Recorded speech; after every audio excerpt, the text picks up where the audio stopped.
Pledge allegiance, please.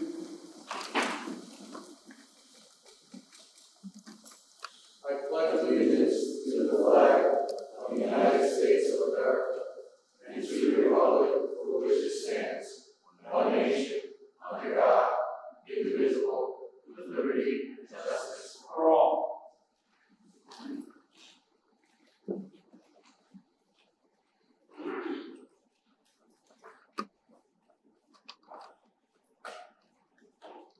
Okay, thank you everyone for being here tonight. This is our first in-person meeting in our new town hall that has been renovated over the last 8 or 9 months. Thank you for being here. There's a lot of work and effort that's made into this by not only the town board, but many of the employees here.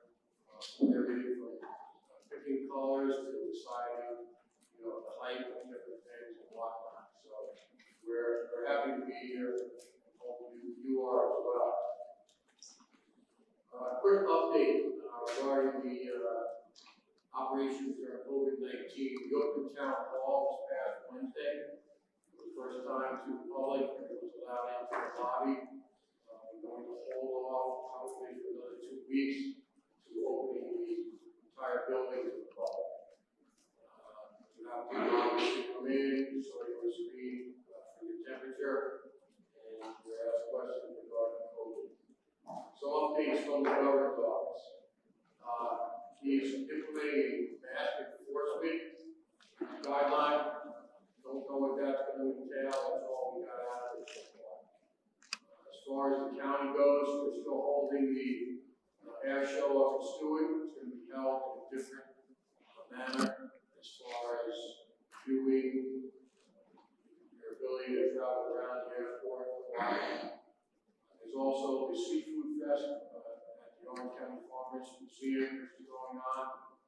And the schools reopening or not reopening, or reopening with parameters will be decided on by the governor's office most likely the first week in August. Today's total of COVID positives in the county was 10,899. That was only a rise from 20 from Friday. We have unfortunately 488 deaths. That was not increasing since Friday, thank God. And there are 76% of the ICU beds that are available. And that's an important number because the governor's standards were that in order to maintain and get through and out of phase 4 and actually into phase 1, you had to have at least 30% of your ICU beds available. So, that said, our next item on the agenda is our Making an Impact Report. We had scheduled this for prior meeting, and we thought it was best because of the COVID situation that we rescheduled it. It's Making an Impact Report, and I'll turn the mic over. I don't know if it's on the front mic or usually until you have that artist. Turn it over to the council again.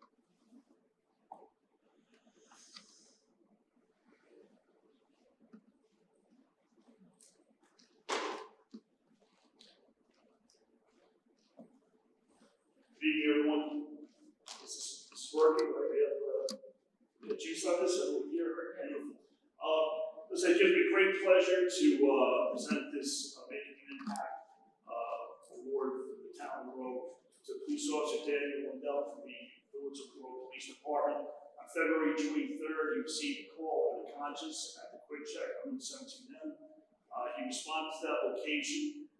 There was a resident of the town who was unconscious and CPR and chest compressions were unable to provide the individual.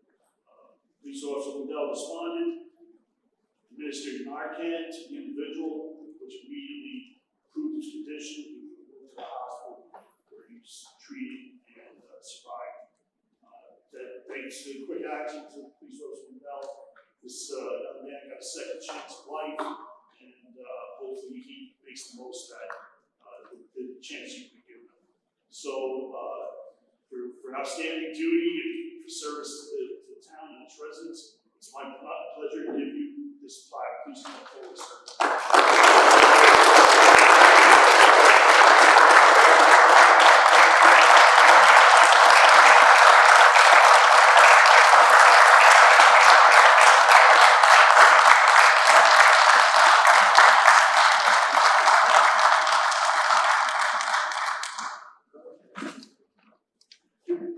We're going to have the rest of the PD come on up, please.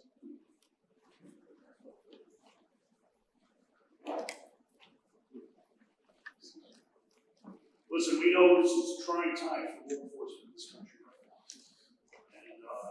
And this exemplifies the cops in this country, this town, this village, do every day. They're out there saving lives, protecting people.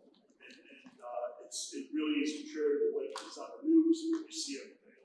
So these officers behind me, chief, sergeant, these cops, they're out there every day protecting us. This is a small token of our appreciation for one act of heroism that was done, but it goes far, far beyond. This happens every day in this village, in this town, and across the country. So thank you very much for your outstanding.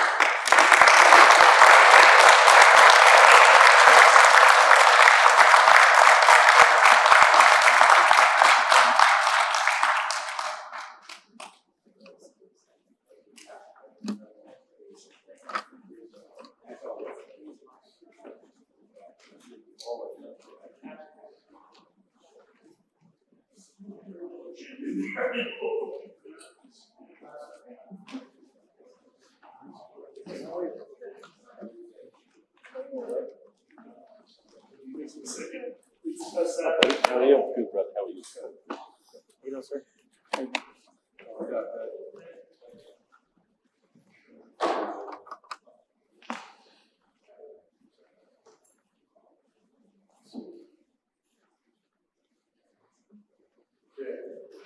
got a motion to open up the town board meeting for Monday, July 13th.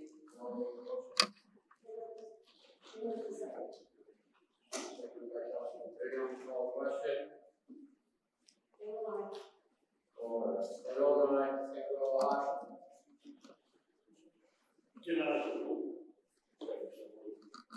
Okay, I would like to make a motion to open up the continuation of the public hearing for the proposed amendment to chapter 57 of the town code. Call question.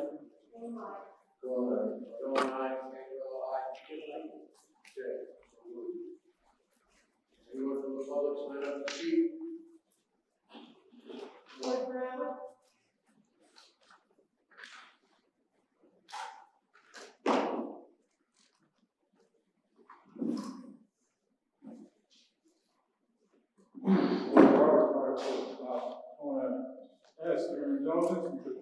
Ward, pull that microphone a little closer to you.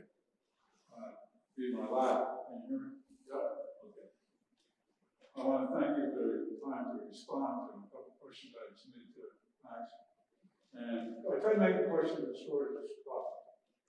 And my question was, what was the maximum number of occupants, 2-bedroom, 3-bedroom, and 4-bedroom respectively? And I guess it was Max, produced the chart. It's very important. I'm having a hard time reading this because the camera on my glasses because they fog up. And it's not in braille, so that one up. I was curious looking at the data. Look at the 4 bedrooms, the townhouses, and the patio homes. And projected number of occupants in that was 3.83 and 3.78. If I can read it correctly. Why I was curious about that because the late Charlie Kennedy, when he was chair of the No Planning Board, worked in concert with the school district, and they came up, and this is called a multiplier for a bedroom. And they came up with a number, which worked quite well for at least 2.5 decades. And when we had a 4-bedroom unit, we generated 4.5 units. So this actually generates less than what we do. But it's not surprising because these are difficult numbers to get your hand on. But what really floored me was on this unit, or a 3-bedroom unit, actually had more people than the 4-bedroom houses. And again, that demographics change around, but it's not a concept, so that's a problem. The other omission, as far as I'm concerned, is that in our particular environment here, in Monroe and Orange County, some members of the county level and the state level recognize that we have two size families. I use generic terms, supersize and regular size. And there is a difference. And the county board of health and the state board of health recognize this in a project of Blooming Grove. This is a project built by LLCs for the supersized family. And they recommended going into the village of KJ and finding a community that mirrored what you're trying to do to get a number off that.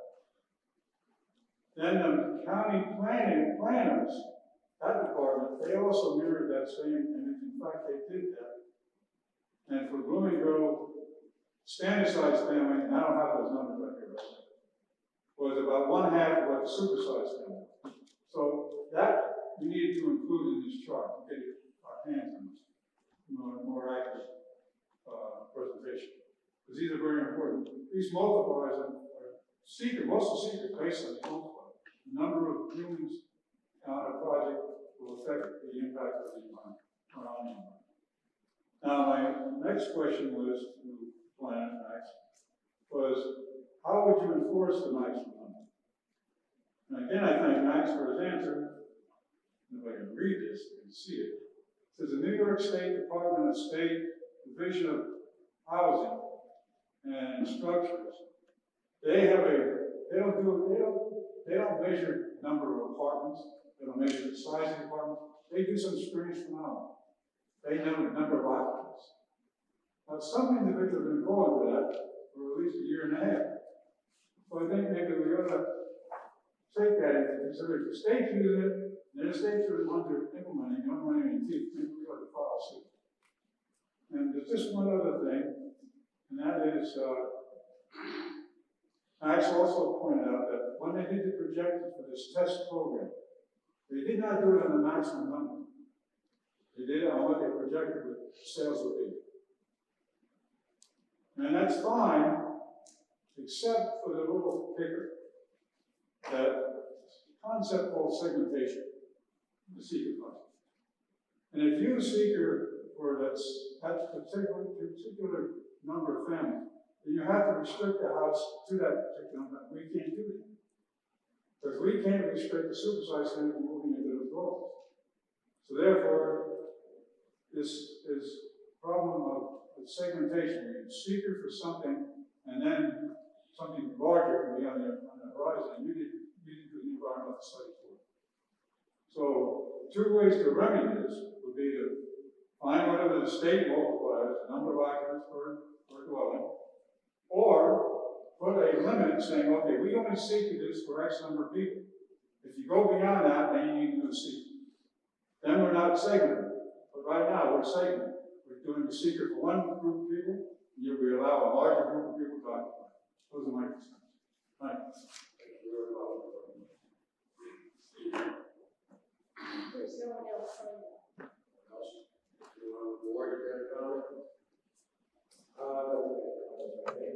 I looked this over and I have a few concerns as well.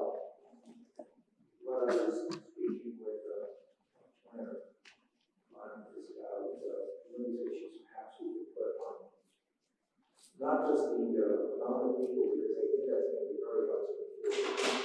Perhaps the amount of water that is going to be designated for each and every apartment as well.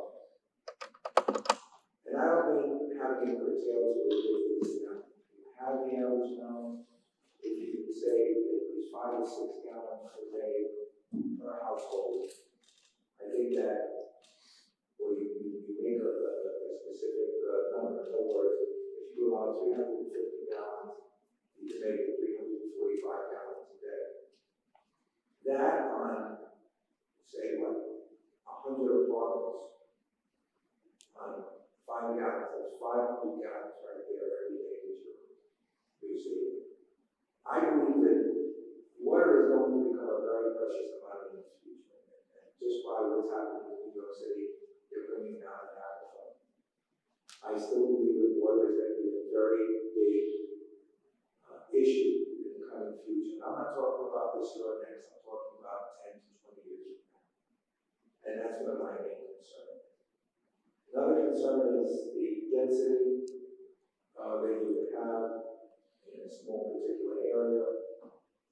I would like to see a little bit more space given to dwellings and perhaps not so much. But those are my main concerns I have. Anyone else? You want to stop there? Yeah, I'll supervise you real quick, or? No, where did you go? So, or just a couple of, things to point out. The patio homes that you had mentioned, well, we'll go over here, where this is usually where you sit, so like, this is throwing me off here. The patio home is just senior patio homes, that's why that number, and Max can probably, clue you in a little bit more on that, that's why that number is lower. We're assuming seniors are not going to be having, kids or, probably be age restricted by an HOA anyway, so we would, that would keep that number low.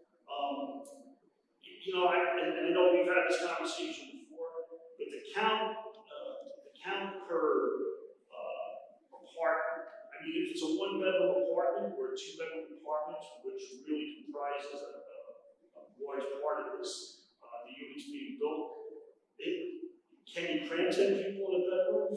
Yeah, you could. Is that likely to happen in this type of situation with this development, or with this development plan? I would think not, and I think that can be mitigated through a lot of different ways. Probably with an HOA would be a much stronger way to mitigate that rather than the town trying to come up with a number to, to kind of, if that was to happen, of course, we'd be out of the barn, and then you're going to go there and say, hey, the secret didn't say 10 people in one bedroom apartment. Again, that's not something we foresee happening with this. What this could be marketed at are young professionals, young families,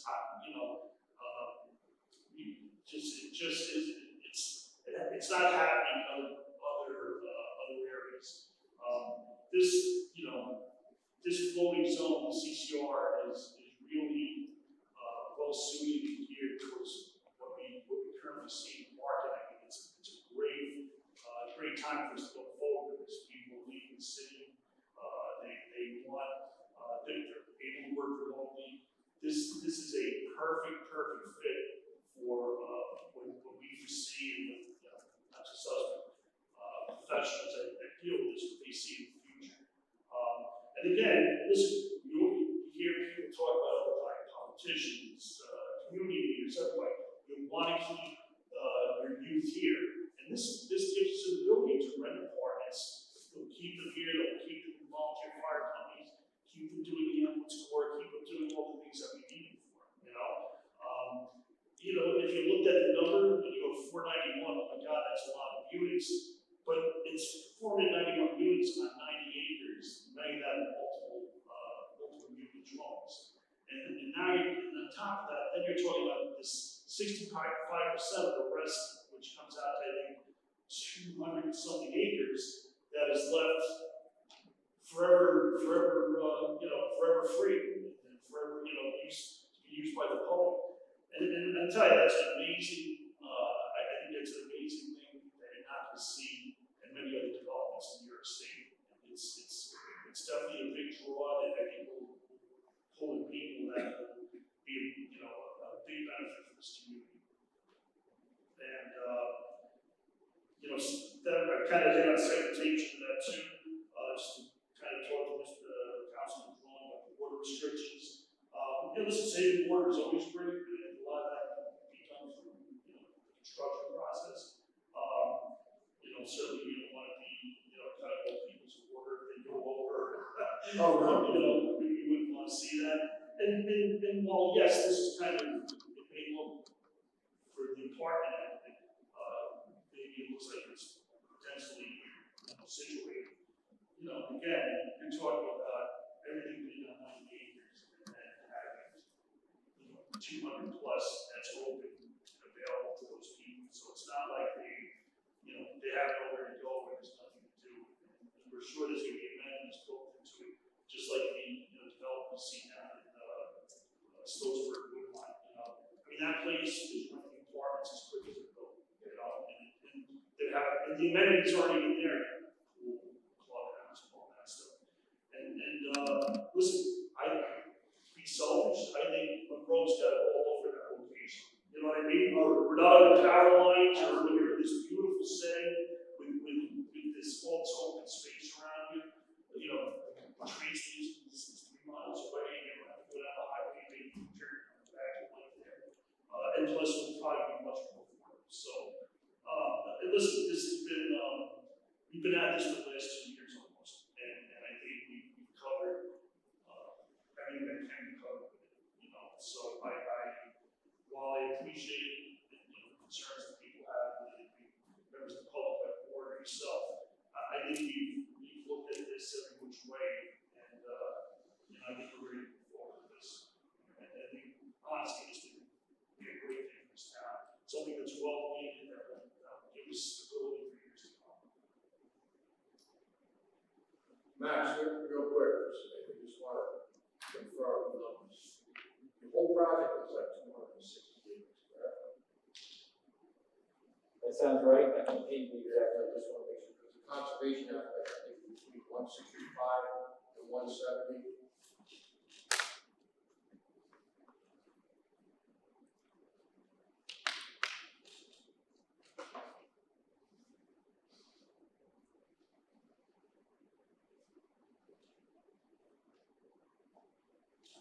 It is 266.2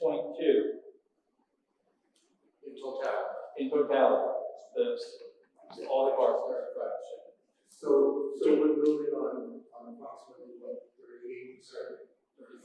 35% of the property, and 70% is going to be reservation. 65,000. 65%. My only issue is that I understand, we put a lot of time in, everybody has. I'm not totally against the concept, but I think it's just, how is a builder, get a builder in to do this, and still make a profit, because, renters, it's an issue. Why are renters an issue? Again, it has to be handled the right way. Agreed. The tenants are gonna have to be, vetted correctly, and whoever's running, the project, and when I say project, I don't mean a housing project, I'm talking about the renters. To run something that large, we're gonna have to really make sure that we have the right person renting. Because, when it gets too profit driven, either the quality is gonna go down, they're not gonna keep the upkeep, and we've seen that in certain instances around the county and in town. And it just deteriorates, and that to me is a concern. So it's something that we have to keep an eye on. As I said before, I'm not thinking of just tomorrow, these things are great there first up.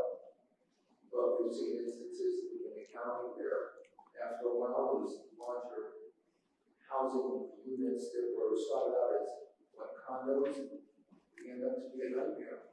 I have concerns, that's all I'm saying. Understood. We all have some. Oh, yeah, that's why we're doing this, is because we have concerns about what is happening. We factor in what's going on in the world right now with COVID and where we live. In fact, we're 50 miles away from the city. We have a shovel-ready location. And we're keeping 65%. Talking to the money. Yeah, I think it's important to note too that the conceptual plan that was part of the secret process. That the top flight engineer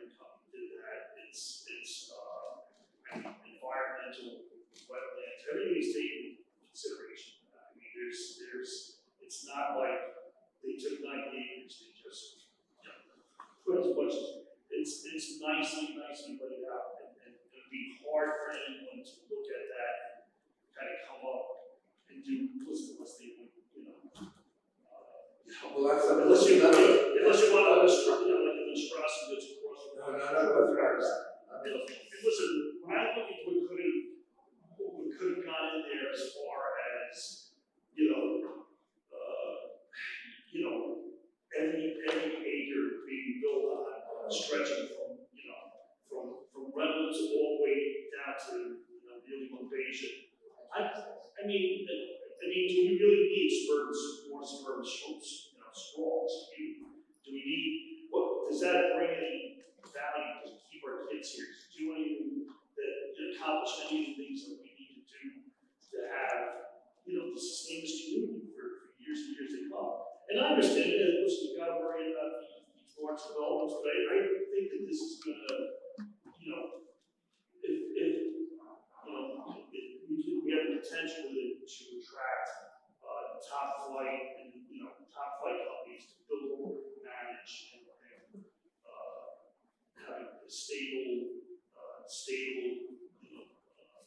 development for years and years to come.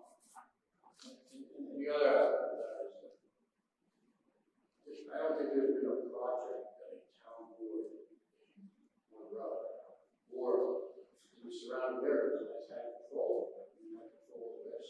Very true. And when the Orange County Land Trust tells you this for developing the future, that's something that says a lot right there.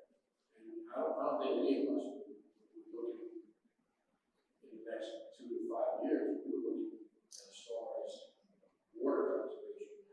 We're looking forward to 10, 15, 20 years as well. We have conversations with the village where we discuss that, only because they're the ones that are providing us with water. So, I just, wanted to bring up a few concerns. Yeah, no, absolutely. that's fine. Oh, that's right. Yeah, we're all about it. Okay. Anyone, Well, going on to that rental, do we have an idea what the rental units would actually rent for? Because if you're thinking of attracting young professionals, are they really going to be looking at a rental that's going to cost them $1,700, $1,800 a month, or are they going to be looking to get a starter home somewhere? So do we have an estimate of what the rentals will be renting for on a monthly basis? Max, do you want to comment, like maybe you started about 1,800? You want to have him come up to the mic? You gotta go up to the point too. So when we were looking at comparables throughout you hear me okay? Yes, you're good. We were looking at comparables throughout the county. We were looking at the type of rentals, new construction, similar sizes, because we do have size restrictions that are going to be part of this, bedroom restrictions. And the new units that are going in just south of Slopesburg are renting for the mid-2s for 2 bedrooms. So I think they have some 3 bedrooms. We have some new construction going on in Windsor. There's another place where they're building new construction rentals. Those are typically going in for $1,800 and up. That's the product, that's the market. But I think that's also why we included 15% workforce housing, to make sure that there was an element of this project that was going to remain available to the workforce in general. That is my concern. Somebody who's got an entry-level job is not going to be able to afford $1,800 for rent. Right, that's exactly right. So, the rents are a little more affordable when you're looking at workforce housing. You typically look at the metropolitan statistical area, which for us is Newburgh, Poughkeepsie metropolitan statistical area, and it's still pretty high. So you're talking about 2 wage earners and 2 kids, a family of 4, and you're talking about families that are earning at 100% of AMI somewhere around $107,000. I don't know the exact number, but that's the target you're marketing to with that 50% workforce component. Now, a builder's going to look for the most marketing there. That's going to be by having a mix, I think you make sure you capture some of that market for the teacher that might be married to a policeman or two teacher households or, young teacher households that are starting out. And next, you also said you need some rentals to seniors, correct? Yeah, so, All the rentals to seniors. 10% have to be for 55 and older. When we did the analysis, we looked at those being mostly rentals. To add one thing with Mr. Brower had asked about the difference between the 3 and the 4 bedroom. In our analysis, rentals do generate more population than ownership. And when we did our worst case development scenario, reasonable, we allocated more to the rental product. And that rental product, 3 bedroom rental townhouse or condo flat, will generate more population than an owned townhouse of 4 bedrooms. And that's just, it bears out in the demographic data from the state. So when we did the EIS looking to have the worst case scenario, we allocated more of those units to the 3 bedrooms just to make sure we were looking at what we think the worst case in terms of population generation that the market would come up with. So it's very likely that when a builder comes in and actually proposes a product to the town, that it might have lesser impacts than we covered in the FG buildings. Thank you. Thanks, Matt. Okay. Flavor of the board. Just reason at this point, I guess we can make a motion to accept the findings. I close the public hearing. Oh, okay. And then the final. I'll make a motion that we close the public hearing. I'll second. Any other discussion? Call the question.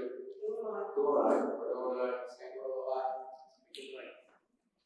should have a resolution that was sent to the board to adopt the statement of findings.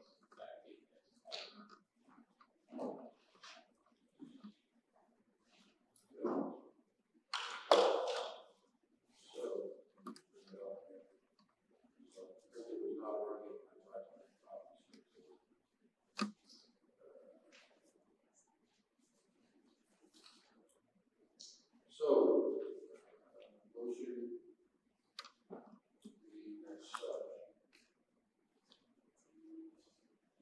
You can just do the be it resolved. Do you have it, Supervisor, or? yeah, I have. Just on you want to handle it, or? You can handle it. I got it right here. Just want to read the whereases? Be it resolved. Like that, right? Yeah. Oh, yeah. You want it? I hate to be so full. That's what I was thinking. Okay, therefore be resolved that section 1 whole whereas clauses are hereby incorporated by reference as those set forth in full herein. Statements of findings, section 2, the statement of findings as presented to the town board is hereby accepted and adopted by the town board of the town of Monroe.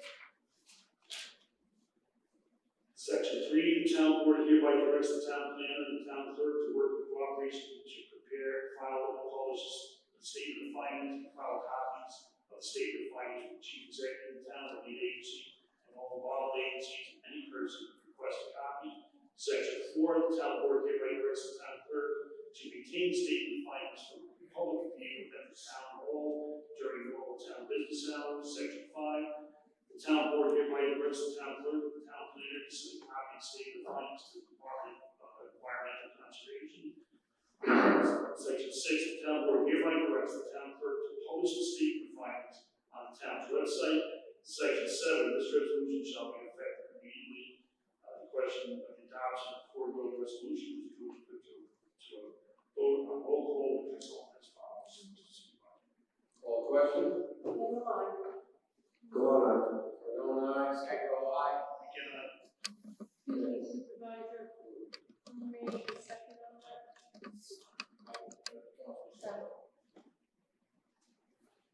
So moved. Any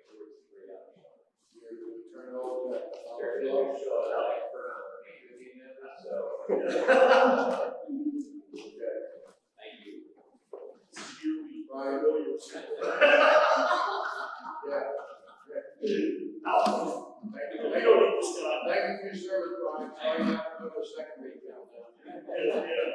Mr. Supervisor, if that's. Yes, that's all, Max, thank you very much. Thank you so much, appreciate it. Thank you very much. Awesome job. Hey, I'll get it. Lower the No. I did.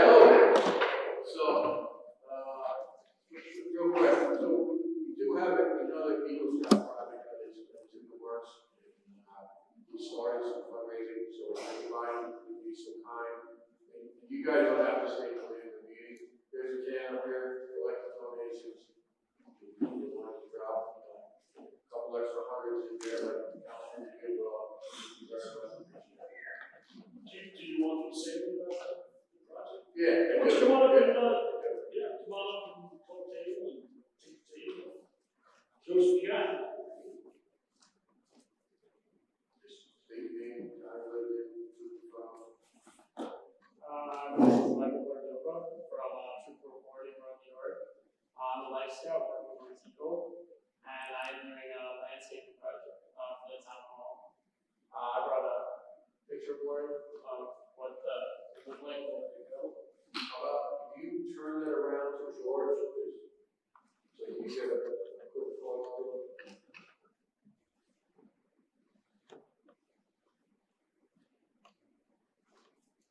Okay, George.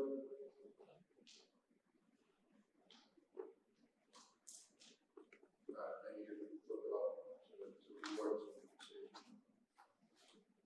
Oh, these, yeah, everybody got this. Yeah. You can show it to the public. Thank you. Could you briefly describe it? Yeah, so there are 4 different project sites for this. The first one being an island in the parking lot, a grass section with a tree and bushes. I will be removing those bushes and planting them with hydrangeas and mulching that whole area.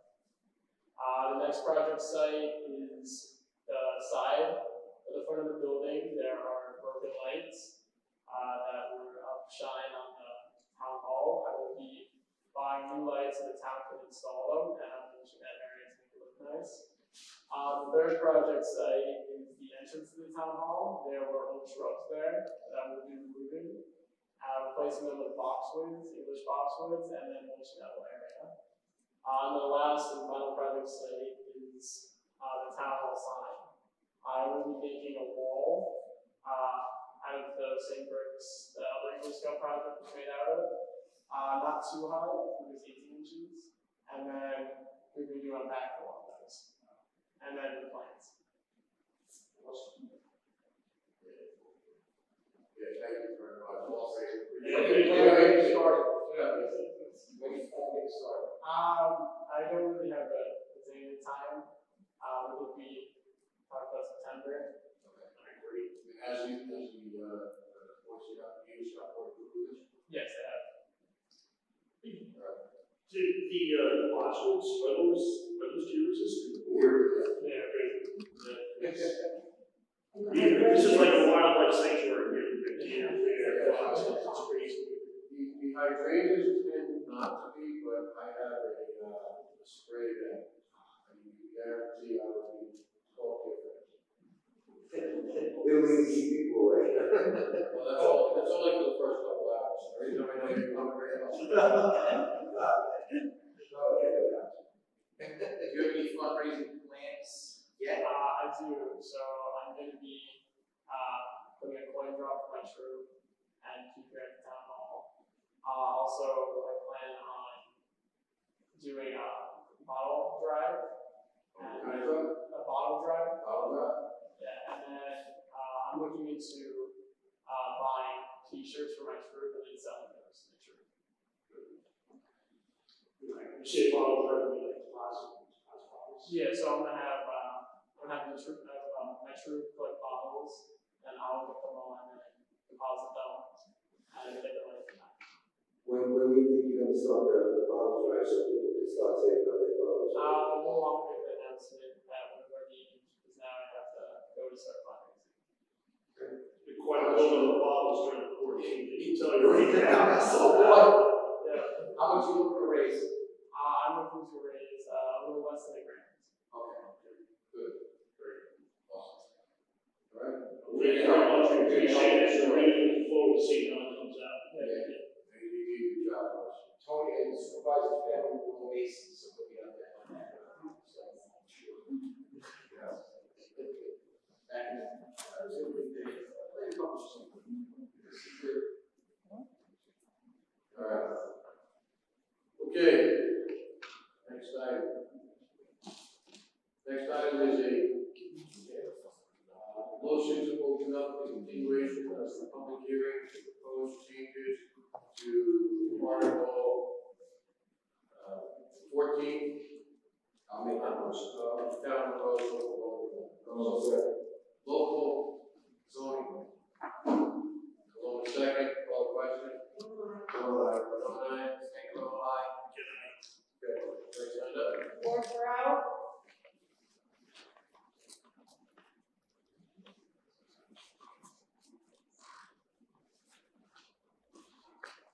Where there are, all I want to know is the status of this. So Warren, now that the academy this,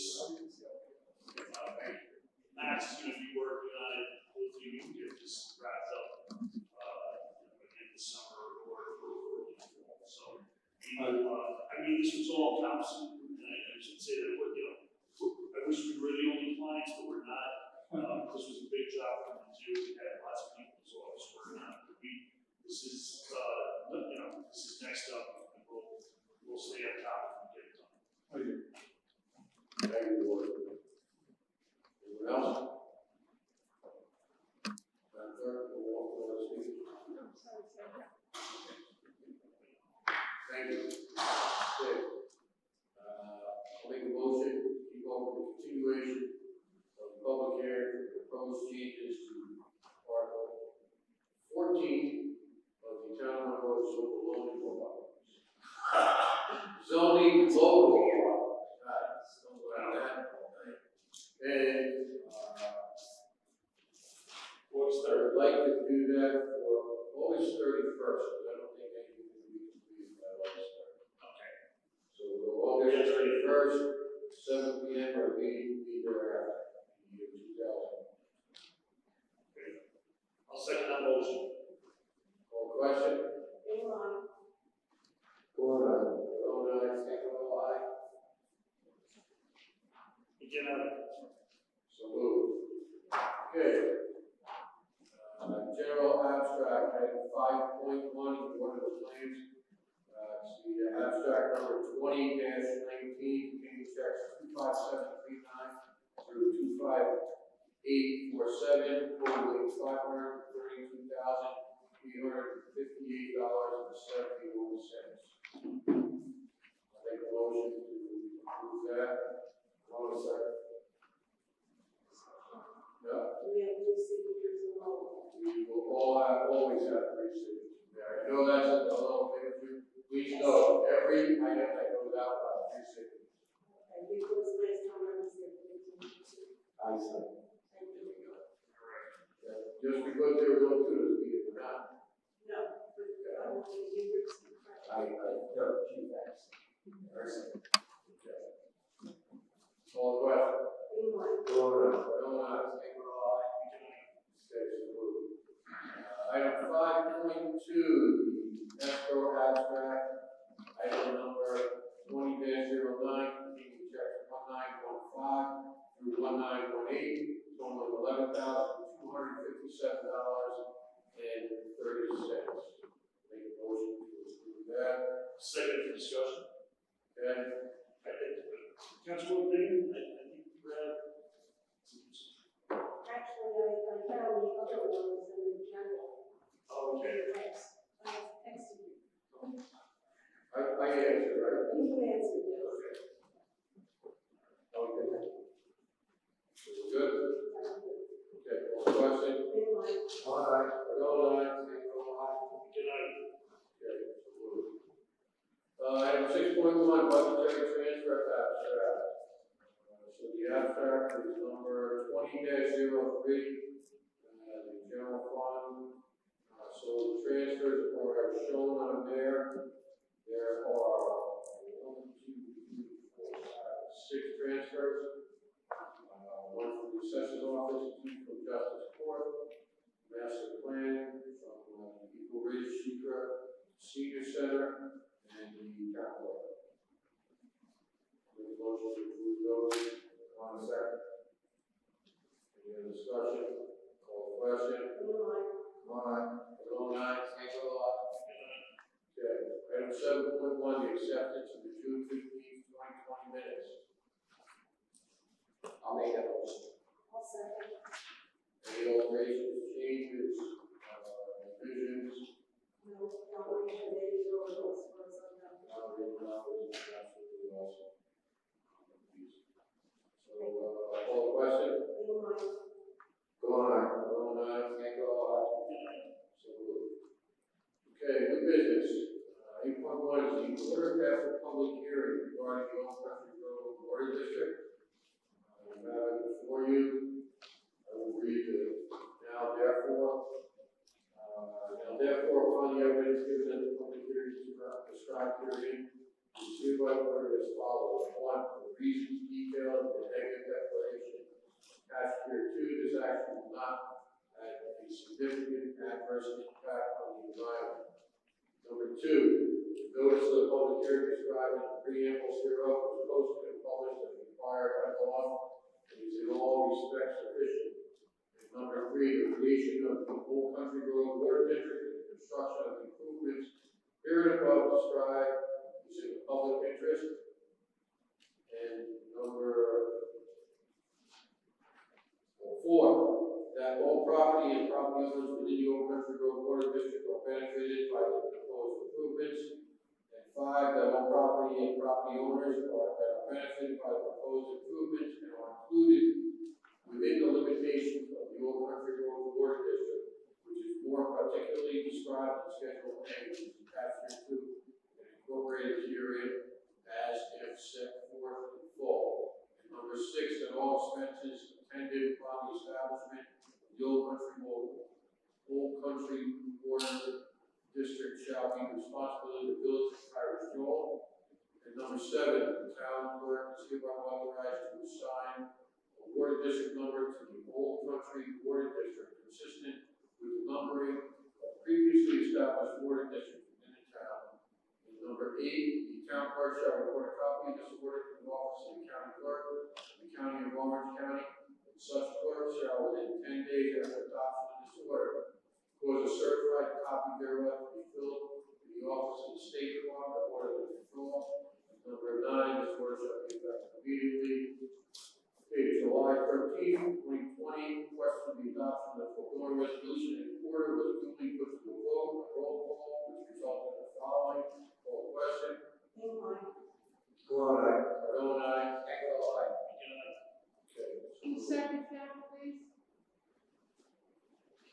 I'll second. Okay.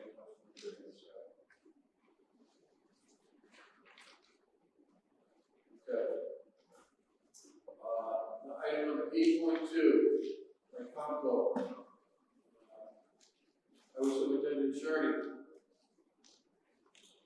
Yes, this is all new. That's not working. Huh?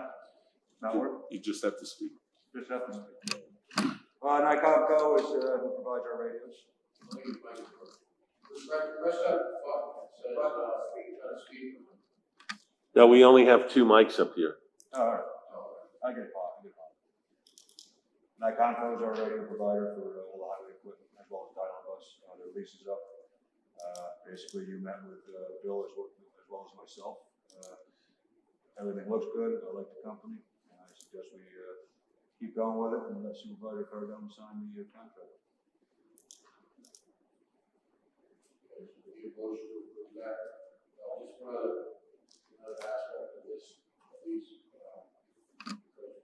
I had specifically asked a question regarding the competition. What's the name of the competition? Goosetown. Yes. So this is a proprietary system that has 3 aspects which are proprietary to the ecosystem, including Goosetown. First is the superintendents of all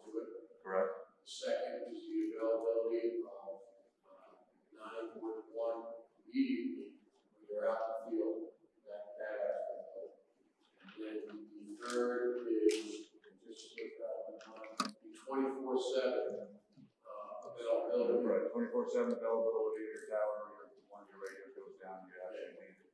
So they have been fantastic for that. So anytime we've had a problem, you call them.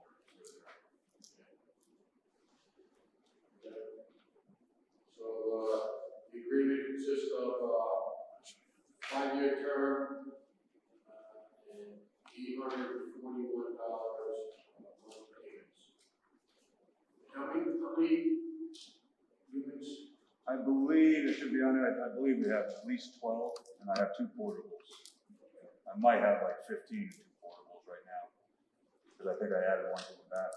Actually, existing inventory is 25. Oh, wow. That includes diamonds. That includes it. Oh, wait, no, I'm sorry. That could be, Joe, that could be.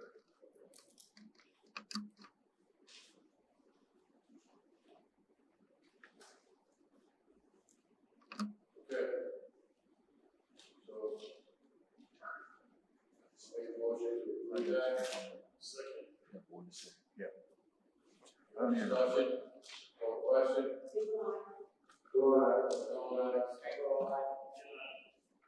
If I may, real quick, Supervisor Cardinal, I just want to run by one more thing. Sure, go. I did finally get all the proposals for Ride Hill Road, which was Peckham Industries for the reclaiming and Ward Pavements for the paving. I'm just gonna run down the final cost. Basically, roughly the final cost right now for reclaiming the road, milling the road, and blacktopping the roadway, the whole road, would be $294,372. With that said, we did not use all of our chips and pay the York monies last year. We do have some monies coming to us, as well as this year's allotment. So we're about $235,000 with that. So we'd be in the red like $59,000 all said and done. We have to spend it in order to get chips monies, of course. Till we get the grant. And that's where we're at now. I want to sign these contracts tomorrow. But with that, not having that letter of the okay from Scoofus' office, Senator Scoofus' office, we would be taking a chance. Jen was in touch with him, I think last Wednesday or Thursday. And it's just delaying the state. So we either just plan on going to Gene Drive, just so the public knows, from Gene Drive to Cedar Cliff Road is going to be a full reclaim, 2 inches of binder, 2 inches of stake top. We was getting $75,000 from Senator Scoofus, New York State, extra to help cover the cost for that, plus monies for an excavator. I think it was 65. Okay. It was like 65 because the excavator was like 113. Okay, sound enough. So I don't want to delay that, but I also don't want to basically mess up our chances of getting our monies from the state for that as well. Usually, if they give you a commitment letter, you're good to go. We have not received that commitment letter yet. But it's also kind of silly to stop at Gene Drive and then it's not going to happen until next year, basically. So do we just We'll just schedule for the reclaim. reclaiming is only going to take 2 days to reclaim, full reclaim, and blacktop will probably take us the same. Milling will take another 2 days, from When village. do you think you're going to start that? I'm looking mid-August, so we're All right, so the we clock do is have a little time, so we'll stay on top of it. right. I just want to know, do you want me to sign the contract for the whole road? And we will. I'm sure they'll work with us, due to the situation. If they do not get us a commitment letter, yeah, I'm sure they will work with us and say, listen, we're going to have the receipts. We're going to have everything that we spent on that road. So I suggest we just go for it. Yeah, let's do this. Let's have a conversation tomorrow. I'll reach out to Senator Scoofus as well in the morning. Yeah, I talked to his aide out there too. Yeah. Hopefully, maybe we can talk about that another time. All right? Yeah. So I'll give you a shout tomorrow, and I'm basically as long as the board goes there, we sign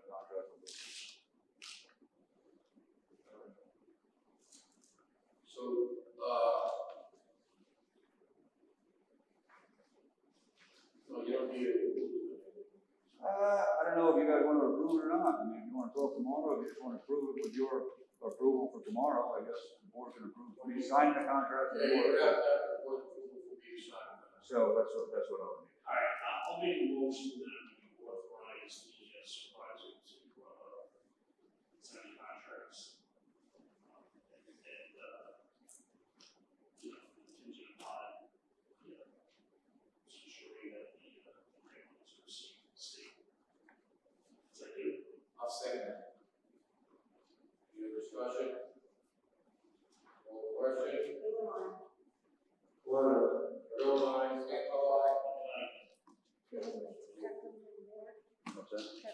Second. Okay, item 8.3, which is the,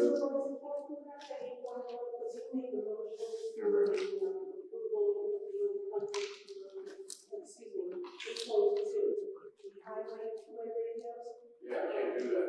I second. Oh, I'm sorry, did I cut you off on that? No, that was me. Oh, I do have to go. Have a good night. All right, thank you. Thank you, John. All right. I will rescind that motion, let's revote that motion. Let's rescind it. Go ahead. yeah, Okay, so I'll make a motion to rescind the motion. I'll second. No question? Warner, Bill, aye. Stanko, aye. So moved. Okay, and I will make a motion for the supervisor to sign the highway department two-way radio contract with contract. no, sir. On the second. No question? Warner, Bill, aye. Stanko, aye. Okay, so moved. Thank you, Derek. All right, item 8.3 is the IMA for IT services with the town of New Windsor, which has come up. So we have it before you. It's essentially the same contract with regard to IT services. And there was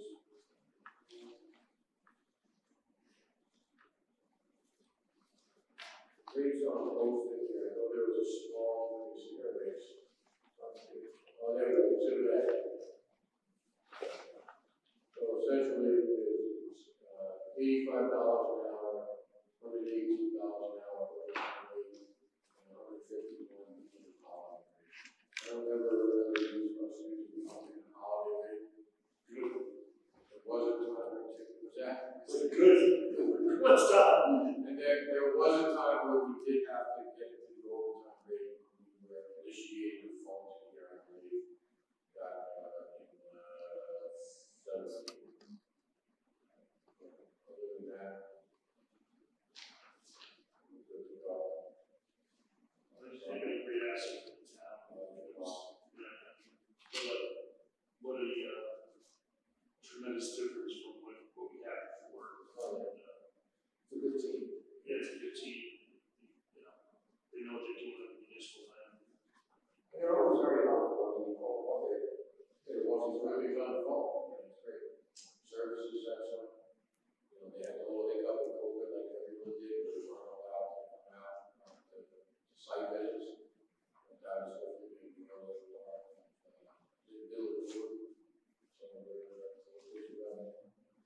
so someone would have to make that motion for me to sign that. I'll make that motion. I'll second. Rick did, second by Councilman Scangarello.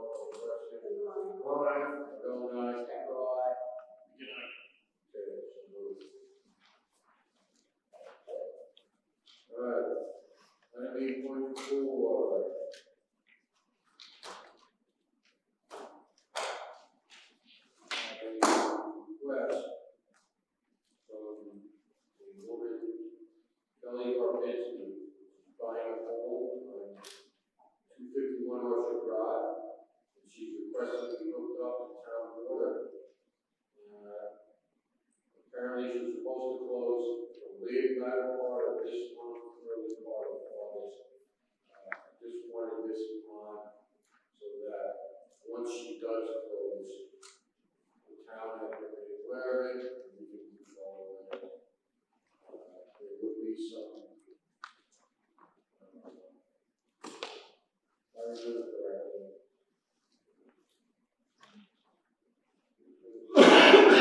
Some back charges on it.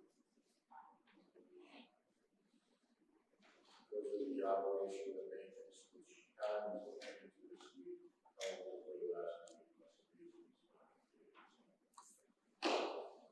It shouldn't be that much, because she's already in the district. Yes. So she was paying, I think, most of the components. Okay. That's item 8.5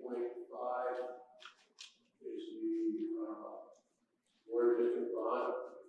It's a big bond there. The board district, they have problems with their, chlorine residual levels, and, the tank has to be drained, new checks have to be imposed, and basically the water, when it was drained, went down the drain, and, not charged to the customers. Unfortunately, that district buys its water from the village, so the village is making a sale, and, currently that district is over $49,000 in arrears.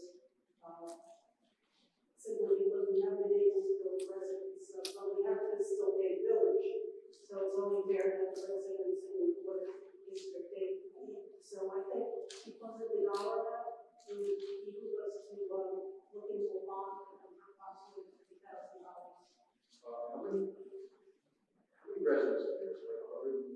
130, 108? So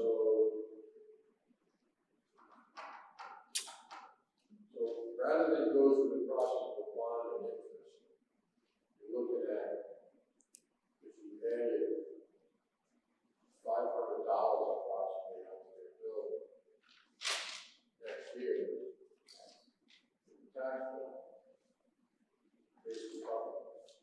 It might actually be a little less than that, because I'm not sure about the 108, but I think actually more than that. It goes like over the Yeah. It's just going to be hard for some residents because, not everybody's working with COVID-19, people are on reduced hours, and I know in water district, I can't with the bond anticipation and the bond on last year's taxes, it can be a big hit to families, so I just wanted to bring it up. Well, what do you think you would prefer? Would go for, rather than going for bond, attorney's fees, interest rates. There's a possibility to go with the band for a year, and then you do it, and would cut that payment, let's say, for less than half. Okay, that would make more sense. All right. And that's all we're doing next month, the bond, and then next month, we're working on it. Yeah, but I mean, this is a ban I don't necessarily have to do in conjunction with what we could. So we can work with the Helen and the Lord just to get some exact numbers. Okay.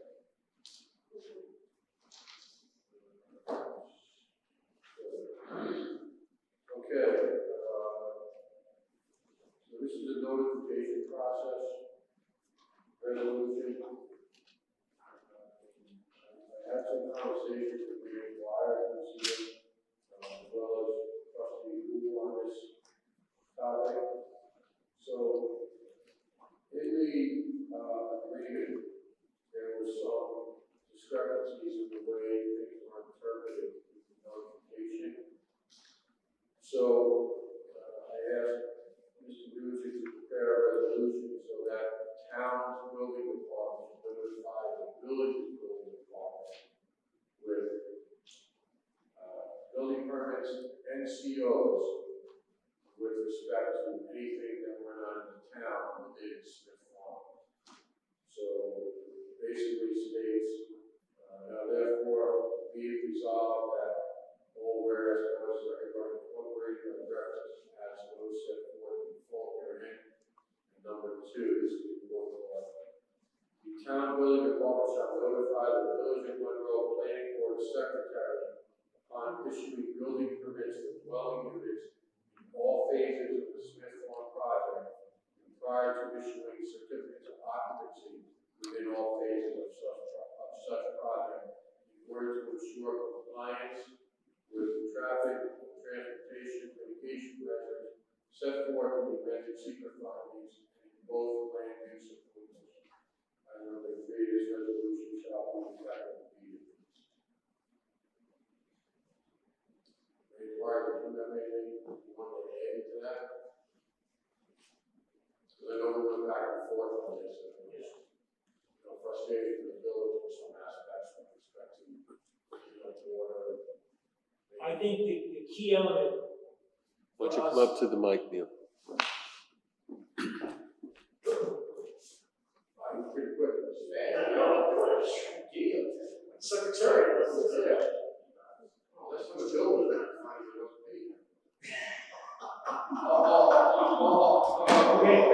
You say that. I think it's really important that the municipalities, which have a great relationship, continues, and to that end, I think the building departments and the planning stages and the ongoing issues with the water need to be resolved. We just ran into something else today we spoke about, and it traces itself back into that department. So I think it's imperative that we take the opportunity to be as complete as we can. It's got to be a chain of command. It's got to be a line of communication that's continuing. I think with the water department, your point is right. The issue for us is if a C of O is issued, the person has the opportunity to occupy the space, whether the property is sold or not, or to consume water.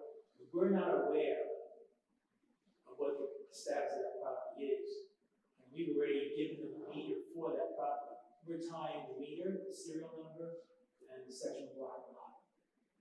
We need them in that piece. These are hidden for us. So I would appreciate that we try to broaden that maybe a little bit. Well, just so you know, this was done. When I was up and told them to eliminate phase numbers when they done for the entire project. I appreciate it. So, because in the secret, it was only for phase one. Right. Which, kind of had, number 6 and number 7 were separate, but they were interpreted to be the same. Right. And that's true. And listen, this is 30 years in making. The 05 agreement, 10, 15, it's had some iterations up and coming and continuing. So everything that the board can do, we appreciate so that we can run a much steadier ship for us. And for you guys.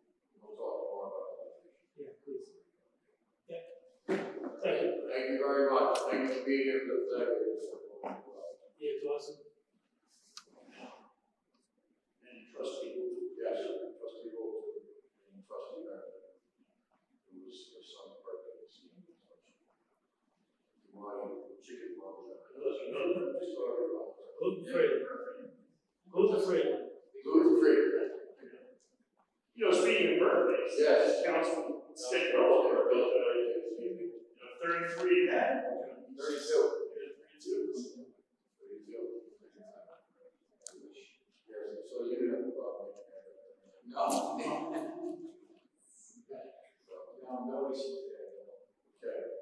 All right, item 8. Can I make a motion to get? Wait, Yeah. Sorry.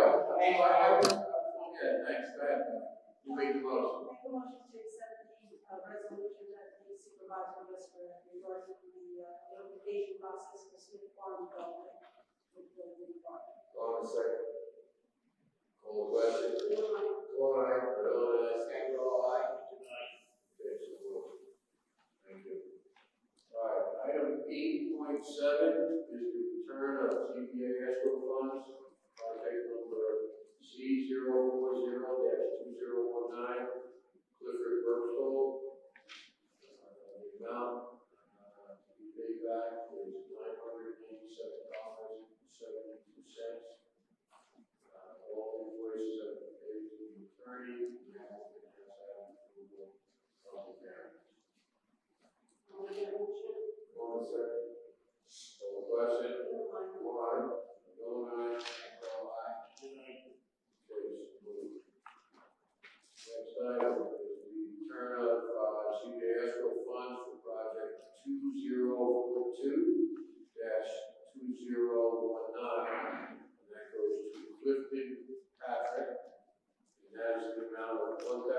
$397.72. All invoices have been paid to the attorney, and the applicant has received approval for the variance. I'll make the motion. Okay.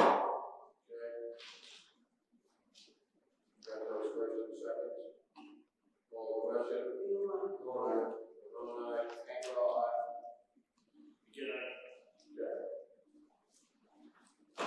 Item 8.9. Okay, so that is the thermal safety system, which is a thermal screen fever detection system. So we had a presentation, we could look into a couple other units. They were not nearly as inexpensive as this one is, and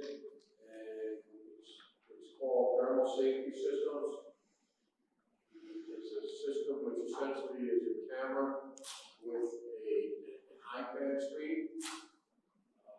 The initial cost of the system was $2,700, but because of our layout here, he is actually setting up another proposal that would incorporate one camera, but two iPads rather than being two cameras.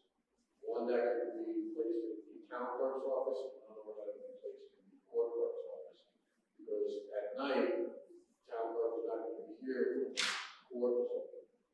So rather than spend the extra money on another camera, which is not necessary, the gentleman has said he's going to give us another proposal on it. This is something that is also covered during COVID by FEMA. We will definitely be reimbursed 75% of it, and it looks as though it will be 100% reimbursement going forward. But apparently the state is beginning to push back on that. So it will be 100%. Right now we're working with Dave Jenkins.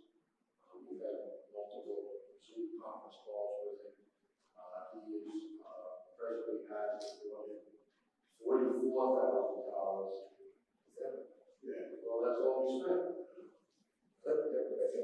Yeah, zero. Which everything has been approved. There is another item which is next up, which I'll get into after this.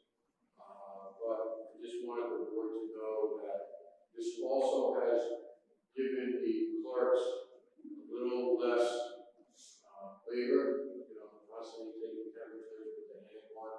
There are times where the hand one gets off the setting or is not, registered correctly.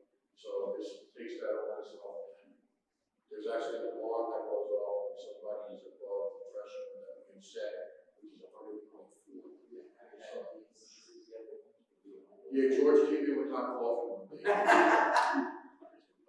No, I was in a coma, Oh, you were in 89.1.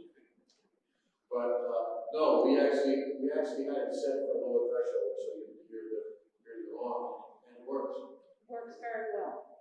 Very well. It's great. It's actually in the back of my house, so if anybody wants to check it out, great. That's a demo. We have a demo here. Supervisor Paul, the senior center will also. Right.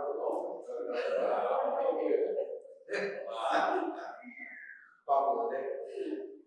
Anyway, is the senior center also going to have one of these? We're looking into it, perhaps into the Mexican students, and I already had a conversation with him on Friday, I believe, Thursday.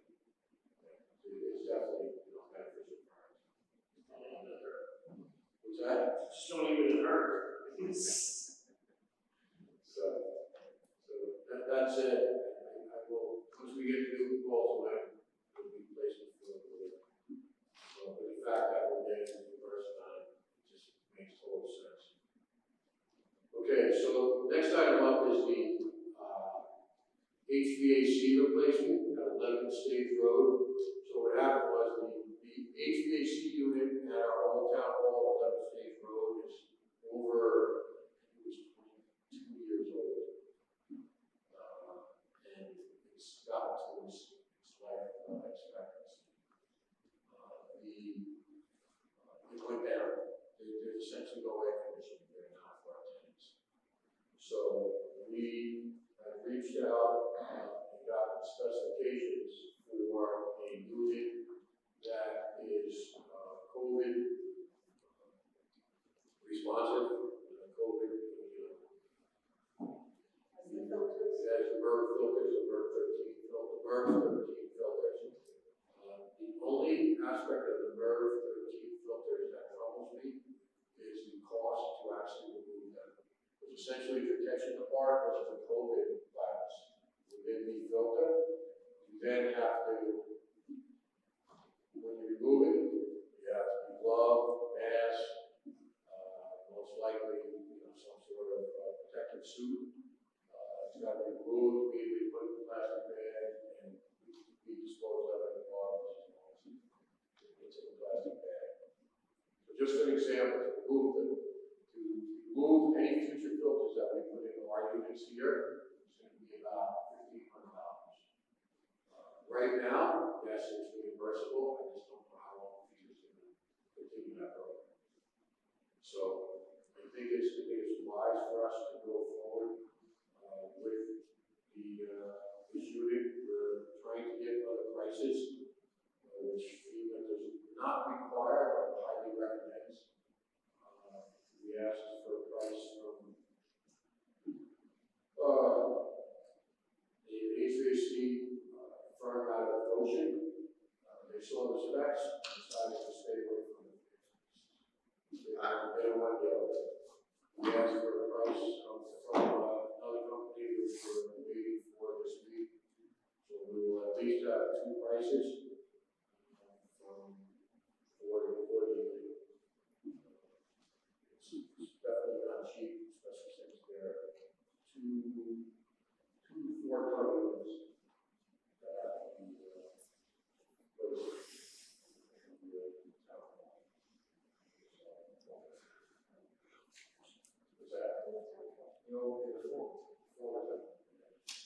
So, and that's all covered under the FEMA, you know. So that's where we're at with that. Item 8.11, there's a change order to the senior center doors. So, the change order essentially comes down to $30,265. It's more than a change order. So the negative economic impact caused by vehicle pause, due to the negative economic impact caused by vehicle pause, budget assumptions and projections of revenues are expected to fall short. So it's been discovered that the existing door frame assembly has significant rust that needs replacement. The estimated cost was $30,250. The additional request amount will help offset the anticipated increased project cost and benefit the senior center.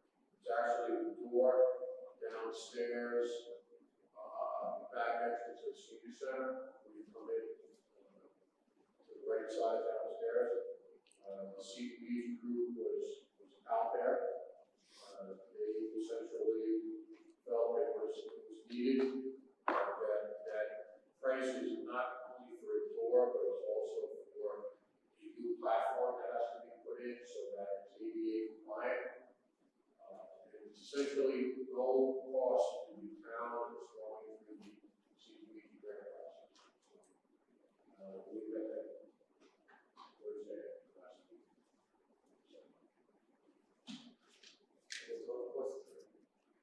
$30,265. It's a removal of the old door. It's a automatic roll gun, which there have been 2 of them already. I'm sorry, 4 of them already installed from the grant. That was a 62.5.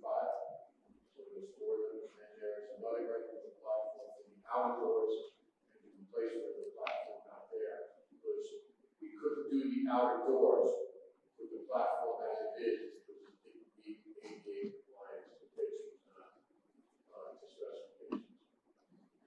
So,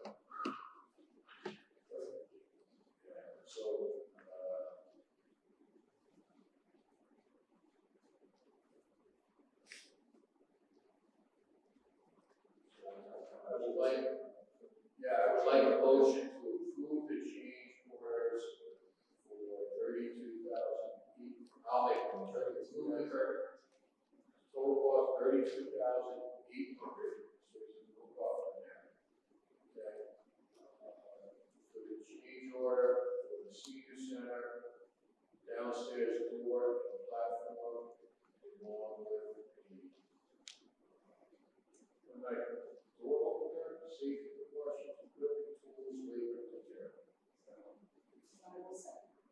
Second, by Dr. Slater, any other discussion? Is that's enough? Call the question? Come on, aye. Real, Sangerville, aye. Can I, Okay, so approved. Okay. Councilwoman Big, Water District 12, Northfield Improvement Project. We have to do some asbestos research. What's that? Asbestos research, we talked about that one. Water District 12. Well, both the improvements, the bond.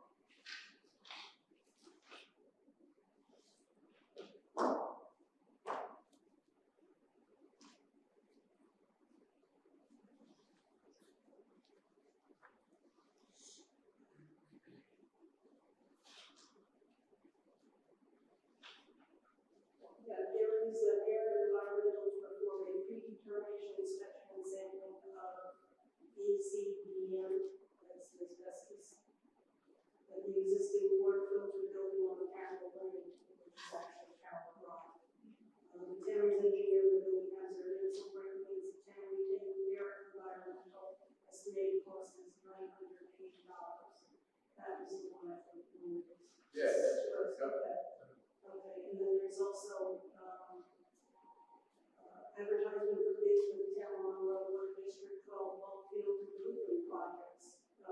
General construction, contract mechanical, contract electrical contract, and those dates go out to bid on that is January 22nd. So I guess the first motion is to approve $980 for their environmental to do their ACBM, the existing pump house on Carroll. do you want to make that motion? I'll So second we it. have I'll second it. Any other discussion? Call the question? Bill, Come on, aye. Bill, Sangerville, aye. Can I, and then one thing you wanted also to find was the bonding. The bond money will come in, the project will be done for the bond money comes in, so the residents will have to pay interest. Yes. But we've already paid there, and we have to pay the bond money out there. Yeah, well, that's going to be viewed as a bond, bond council. So, I believe the number, that would be renewed because of 20,000 we got this year. It's 650,000 plus another 275, which was for the impact.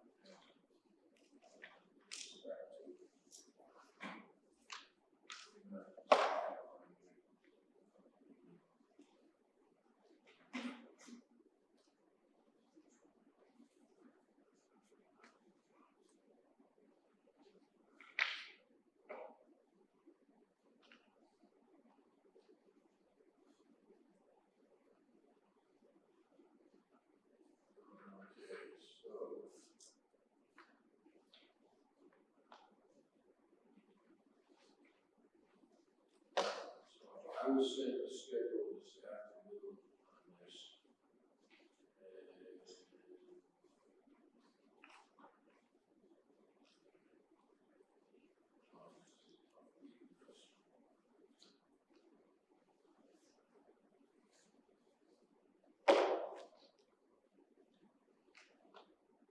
Okay, so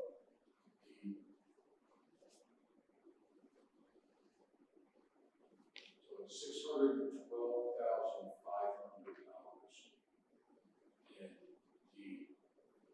estimated interest in the year 2021 would be $22,968.75. And then we would budget the principal pay down, which could be in the neighborhood of $20,000 to $25,000, which essentially would affect the future rate of the interest. It would affect the future principal of pay down of the interest. They estimated a rate currently at 3.75%. They said that's most likely high, but they wanted to be cautious rather than have to scramble at the end. So that was the taxable portion, which was what we did previously. $632,500. And then the portion for the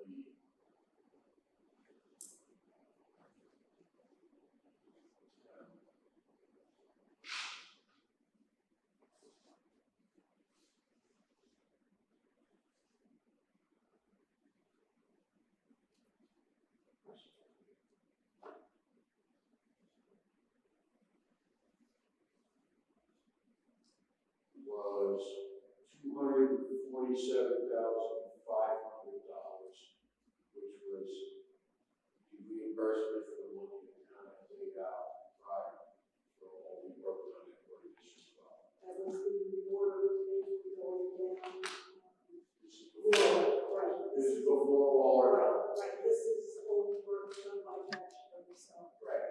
I just wanted people to know it's not the new name, it's only been done by Bachelor. Right. So essentially you had 365 plus 247.5 comes out to 612.5. So I would like to make a motion because our bonds are due August 7th. I'd like to make a motion to approve us going out for that amount of money, $612,500. Just so everyone's aware, the bond rate and the band rate strong. The gap is strong.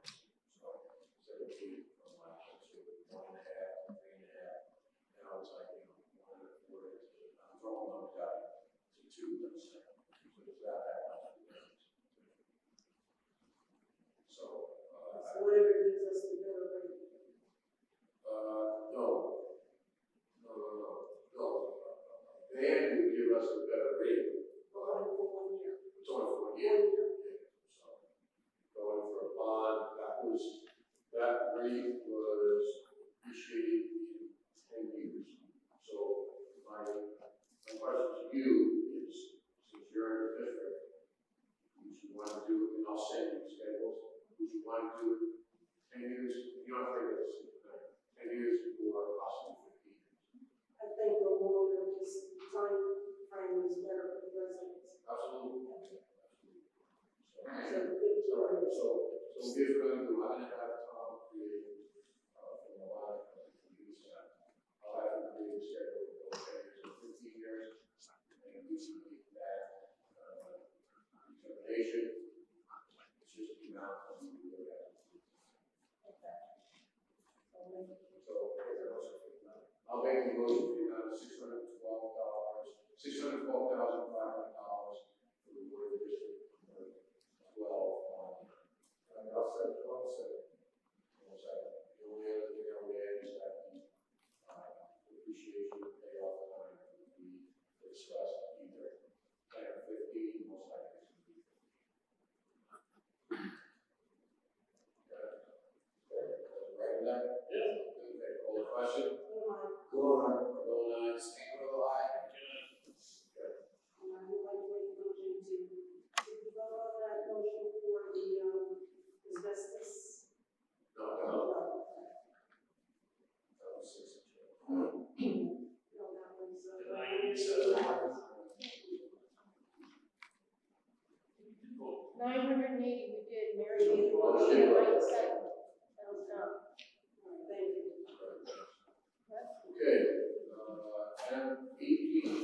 three is the, resolution authorizing the town supervisor to sign the federal public transportation action safety plan. It has been reviewed by both our, consulting, individual for dialogue and by Dominic.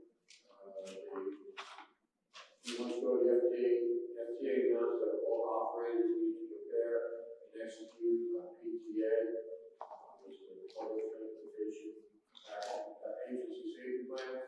It's a federal plan. It does not replace the New York State DOT system safety plan. It just works in conjunction with it. So Cambridge Systematics, specifically Orange County Department of Planning, is developing this public transportation agency safety plan. It knows that for all bus drivers in the county as required by the FDA. So please need a motion for me to sign that. I'll second. Any other discussion? Call the question. Go on. You know, Okay, so moved. The next item up is the consulting contract for dialogues. So normally this would have been up July 1st, but with COVID going on, the extension of it would actually be done at no cost to the town. It is covered under COVID by the federal government. And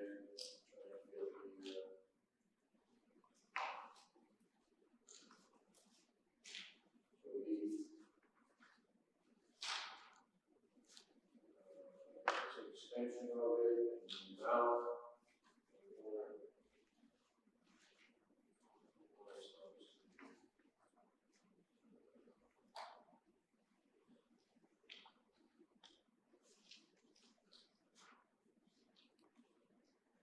it's $8,000.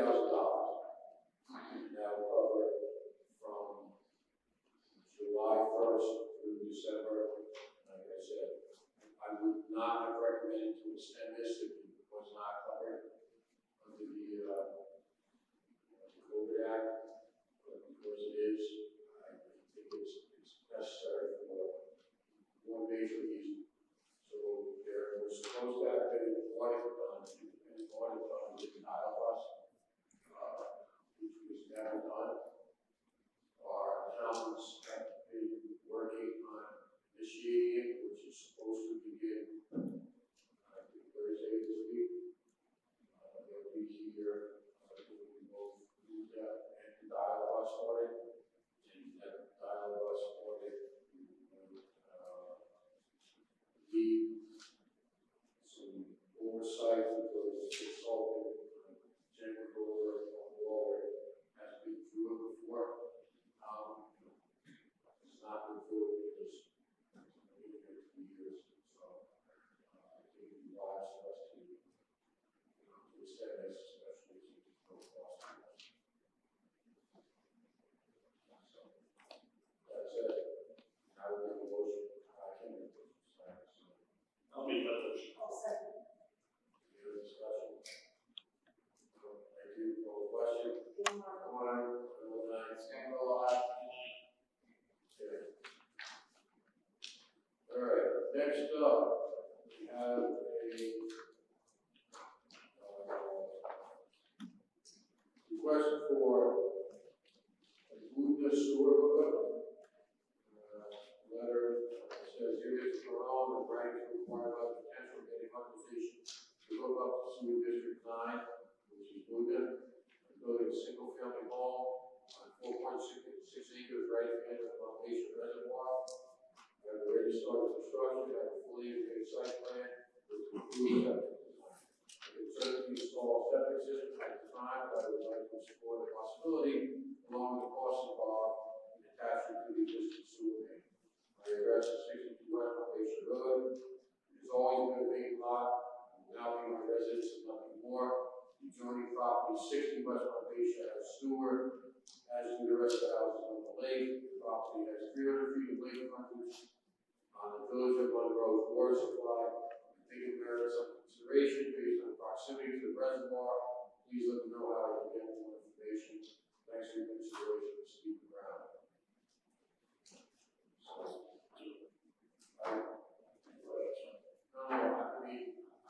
I would like to be a Dwyer comment on this, because we had some conversation on this in the last couple of weeks. So, yeah, brother.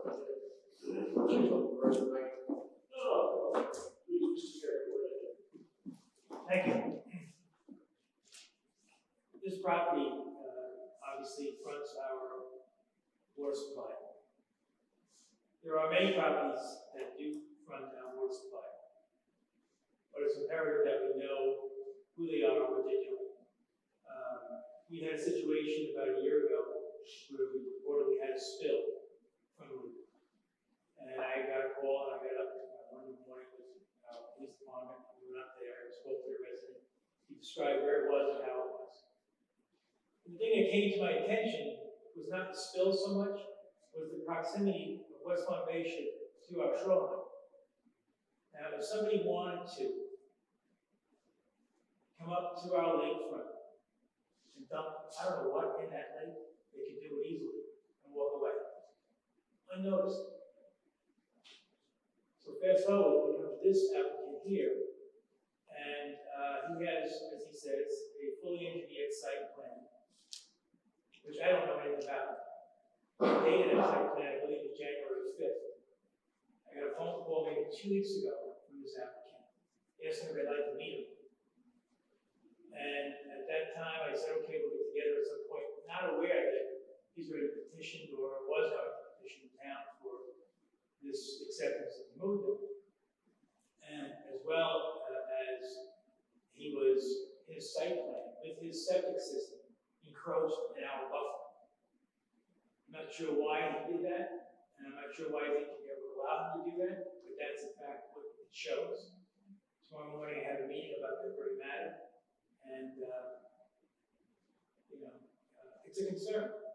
I don't know exactly necessarily what our rights are up there. I'm trying to learn that as we speak. This waterway has been around since 1894 for the Village of Monroe. And many people have enjoyed the benefit of that, including flood districts here in town. But going further along this, certainly, as I understand the fact that not having septic would certainly be a better thing than to have the septic. I understand and appreciate that. Again, I go back to the same earlier point I made about the knowledge, having the understanding. I mean, this project, I don't know when it came in for site clearing, or when it came in for, cleaning out the trees or whatever was on that site. But again, knowing that could have put us in a better position, maybe either to acquire property for our village residents, not for the purpose of recreation, but for continuation of the buffer and the zone, which is very important. Our watershed is really, really small on Montbation Lake. We don't have a buffer of, say, a mile. We don't have a buffer of 100 feet. We've got properties that are barbecuing within 5 feet of Montbation Lake. And that's pretty remarkable. I mean, our forefathers did a great job in understanding what needed to be done and acquired that property for the Village of Monroe's benefit back in the 1800s. Notwithstanding it, today we're faced with property of another one coming onto the lake. So I appreciate the opportunity to speak for this board. It's important. It's serious business for me and this board that I represent. And I'd like to take that into consideration. Thank you. Any questions on my end? Just, like you said, obviously you have a sewage preference and Sure. septic on that property, hands down.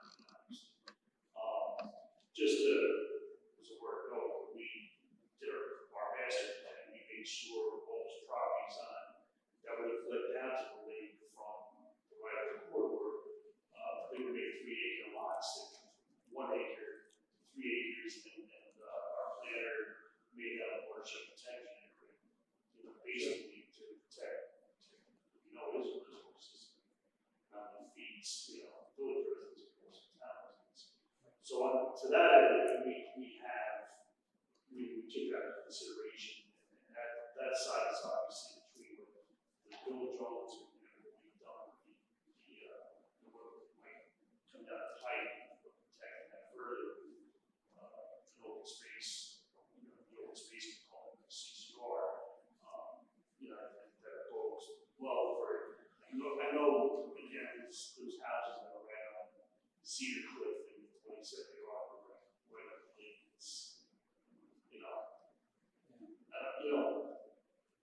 what you do with that. You know, Well, eminent domain, I don't think you can at this point, you know. I don't know, but I can tell you that, to flush out, residents' concerns about, chestnuts, water chestnuts.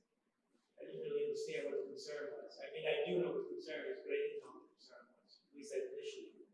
So then I suggested that we would go ahead and put a 10-foot fence with barbed wire across the whole circle of the lake. Then I found out exactly what the concern was. It was just the view.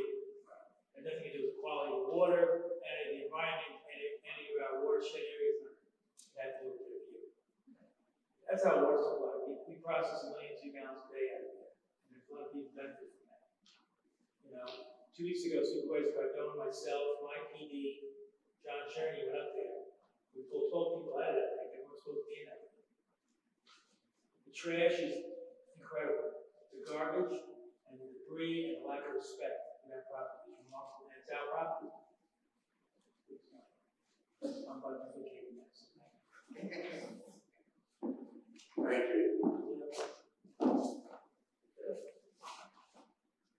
So Supervisor, do we need to take action on this, or, approve the request for sewer, or? Yeah. I have to get the numbers, because I got to go back to any bonds or operating maintenance. So where would this happen? No, he basically presented it to us. We have to do research to find out what over the last 50 years people have paid into for infrastructure. Just to give this example. So somebody over on Walton Terrace had recently you come in, basically, it's on the road. And his septic system was failing, but it's probably cheaper for him to rip it out and do the septic system in. And where do you, I guess, where do those funds come from? The administrators, is that a consultant? No, basically, it comes off the tax bill. It comes off the tax bill, and what they paid into the last 20 years, 15, 20 years. It's just possible for everybody. Well, you said just from a strictly environmental standpoint. Yeah, but he's gonna have to go very septic. Well, And you may not put that. Listen, it may come down to it, based on what the village does, and what we say, that that's the only route you can go. well, yeah, I mean, certainly that would be something we want to think about in the worship protection around that lake that you must have sewer, you know? And I don't know how many houses around that lake have, you know, that's, well, you know. But you may have to go to what a lot of them have is that 10. That may be his only option. 10. Yeah, but that's still, you're Still still a allowed out. Yeah, but it's in the close to. There's no recess. It's just strictly allowed. So that's the whole thing, let's be. Yeah. But it has to still be cleaned That's out. like totally moves the solids is what I'm Yes. saying. And that goes back to the other point, I apologize. No, it's all Our right. challenge, though, is just like last year where we had the spill. The spill went into the culvert, then went under Mount Glacier and into the lake. And it was reported, DEC came out, they filed a report, it's real, and the owner of the property adjacent to the property is the one who first reported. So we've got all those pieces in play.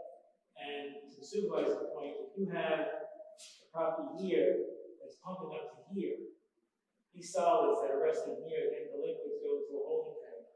They are pushed up the hill.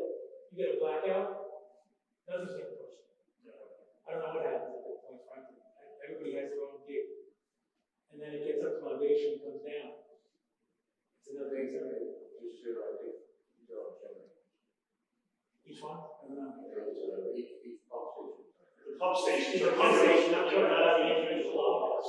So, for okay. instance, the one that's on Oak Street, those folks over here, I don't know what they do. You know, if you're uphill, great, you're grabbing your feet. But get downhill that pump station. Yes, I mean, I don't think we have to take it back. Basically, it's a matter of running the numbers and see what. Yeah. But also in the future, should we have Mr. Nugent look into our town code to see what can be improved so we can protect the village's water supply? Maybe, you know, something with enforcement of the buffers that we have, or, I don't know. Yeah, but part of that falls under the DEC also. So, and that's governed by, obviously, the state, watershed regulations, governed by the state. I don't know, is that who the meeting with tomorrow? No, tomorrow will be the engineer, our in-house engineering council, just understand exactly what it is that we have in the way of first rights, right up front. And then from there, we'll reach out into DEC and whatnot, but there's definite ordinance in place, it's in our code, it talks about our waterways and our buffer zones. Clearly, when you know where his septic system is, where it was designed to be, definitely an encroachment of our buffer, pretty sure. So maybe Monroe Town Code should be reflective of what the village code is as far as the buffer. Maybe. I would agree with that, yes, I would agree with that, but I'll bet that it already is. And that's where this whole thing gets a little murky. How do you prove it? So, I'd like to know more about it, supervisor would like to as well. So I just think that, yeah, I'm sure we should be consistent. So there's multiple aspects of the septic system that are addressed. Number one is setback of it from the actual shoreline. Number two is the house setback from the shoreline. Number three is the setbacks from the actual watershed line. Or does it fall within the watershed? And I've been told that the DEC, by our building department, that the DEC has gone out there, they have said everything's in order. I don't know what the guidelines are, that's why, we gotta find this out. I just, trust and verify as Resident said. But I know the first call I made when I went to the spill was you. Why? The first time, when I first went up to that spill, that reported spill that night, first call I made was you. Yeah. I mean, that's the way it's So that's what we're definitely doing. Exactly. So I'm just a little perplexed by the whole sidewalk outside of this. I don't know. I don't know. Yeah, you know how it goes. We continue with that. Okay. All right, next up is to discuss and approve the stipend for Roberta McBride and Jimsy Cassidy for attendance at the movie meetings and work associated with them. So that stipend has normally been for each person. Last year it was Helen. This year it's Jimsy, Roberta, that's Tom and Roberta. The stipend has normally been for each of them 50% of the stipend that movie commission receives. So, obviously, it's going to be prorated for the amount of meetings that Jimsy received. Like, was Helen, was that? Yeah, Helen is because she is a hourly employee, gets paid hours. And just so everyone understands the issue with the stipend, it's incorporated into the monies that Blue pays the town for the street books and everything. So it's not a cost associated directly from the town. It's a cost that's incorporated into what we pay. I'll make a motion that we remove the stipend for the Brian financial list. Okay. What is there? You just wanted to say? Yeah, you can second. You can second, maybe on this, movie commission? Yeah. As long as there's no financial restriction or financial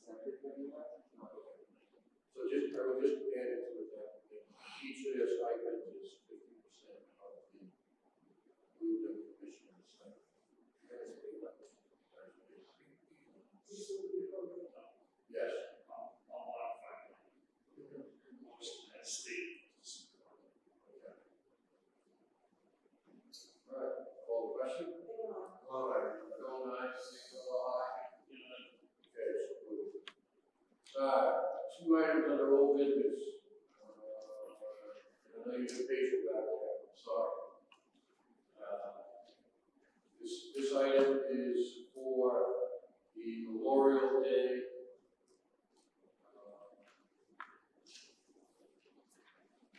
Ceremony. Memorial Day ceremony, so the Jewish war veterans have requested $200. And Harriman's VFW has requested, I'm just trying to get, 330. no, 522.70. I'll make a motion that we, pay all those organizations, pay those organizations that have those. Second. Yeah. Madam Clerk, if you could just note that the Lake Region, post DD 58 would be receiving $522.72, and that the Jewish war veterans of the USA will receive $200. All question? All right. Bill Nye, single I. Good night. Next up, solar farm. We're here just to make, we're here to pass a resolution to execute the solar farm agreement. Give the supervisor the ability to execute that agreement. Just so everyone knows, so during the negotiations recently, the town board will be receiving a $50,000 upfront payment, a $10,000 payment, which I believe is coming from Albright for our attorney costs, and an additional $35,000, which was changed from a 10-year, $3,500 a year payout to a lump sum payout at the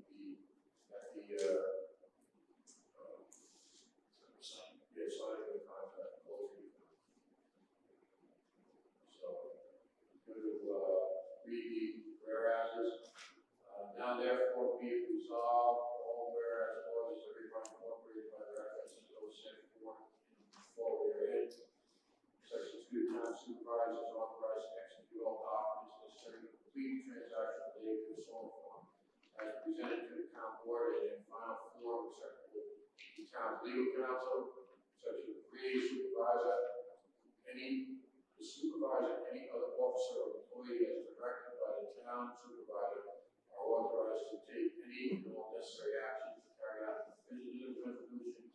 Section 4, the provision is effective immediately.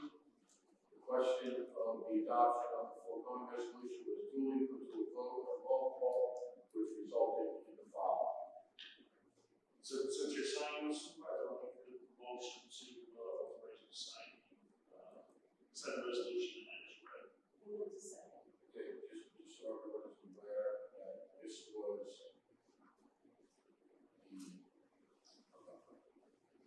the prior resolution that authorized both Brian and myself to go through the process. This is what This is the call action. okay. It's long overdue. Wrong over there, Our time for switching at that point. and I will say that I direct this, and I'm sorry, I forgot. Joe Tassone. Joe, right. So, Joe is a partner with Jim Spano in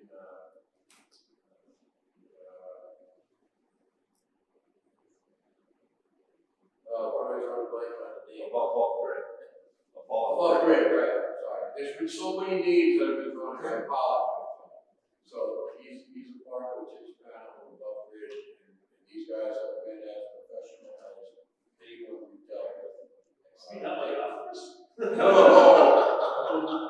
They above grade is above board, let me tell you. So,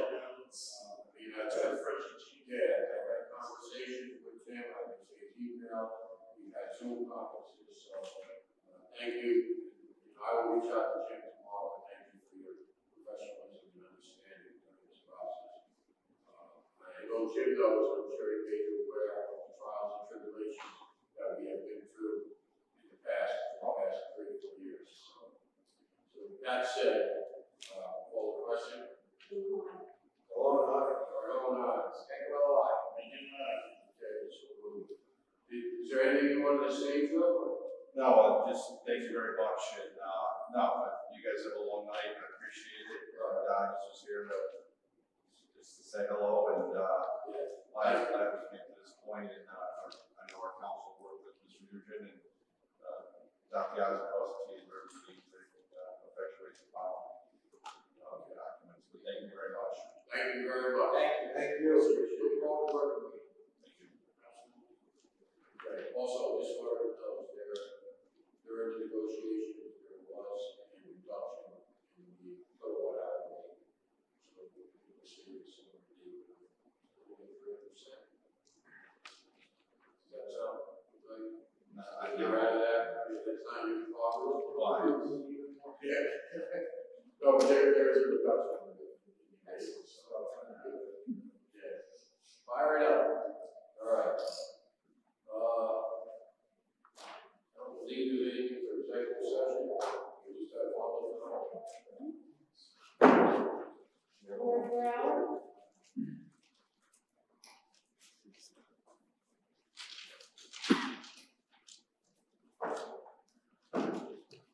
Before I draw a citizen, well,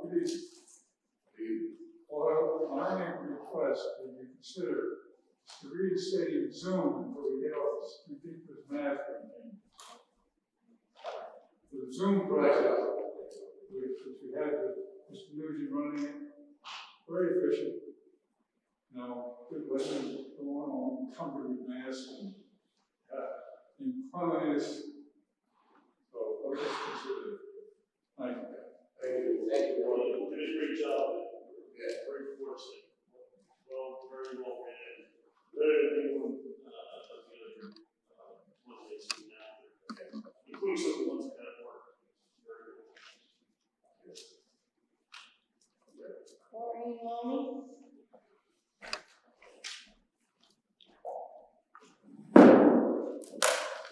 Hello, Ray Lodge, Milton Road. I'm happily going to agree with Mr. Brower. The Zoom meetings were, when I came up with Mr. Nugent today, I told him, he ran it better than any other one. And I go to a lot of these meetings. And I would really endorse continuing them because I right now, I was like joking because normally I would have been the town board and the village planning board on this Monday night. And some nights I was on 3. My husband was like, what the hell is wrong with you? So it was very good for being politically community active. So if you could go back to it, it would be great. The other thing I have on this room, it needs a clock. It's like a casino, and I need to know how many hours it's like in here. And when I get bedtime, so if it's Clock is on order. so I get the whole time because I know it's dark, so it must be close to pajama time. So that was that. It is hard to hear some of you from back there. I don't know if it's the acoustics, maybe if you put more soft stuff on those, but I was having a hard time with some of Just you. so you understand, to soundproof this room is about $25,000. Right. Hang a quilt.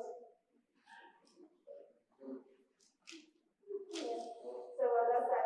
And then the Boy Scout here, if he could, choose native plants rather than cultivars that are not as good for air pollution, hummingbirds and butterflies. He said hydrangeas, there are native species and there are non-native species. And if he could be a little deliberate with his choices, that would be best for, you know, for wildlife. And that's all I have. Thank you. Thank you. No comment about how I feel like that. No, Supervisor Harlow, the attorney is still to my attention that you have something on that. Yeah. Sure. So, I'll make a motion, go into executive session to discuss, how we determine that. Good.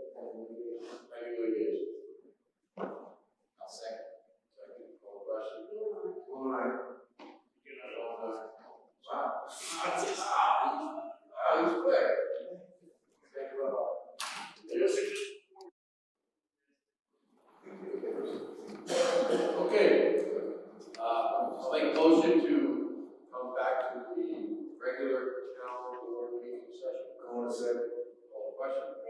Going on, Scango, aye. Good night. Okay, so, discussion, executive session led us to, the following motion to approve the, certiorari. Approve the settlement of the Settlement of the certiorari for Cromwell Hill Holding. Okay, for Cromwell Hill Holdings. As per negotiation by Alex. Yeah, it applies consent order. The reply consent. Seconded by Councilwoman Bailey. Any other discussion? Call the question. Going on, Scango, aye. Good night. Okay, so moved. Any other items for topics of discussion?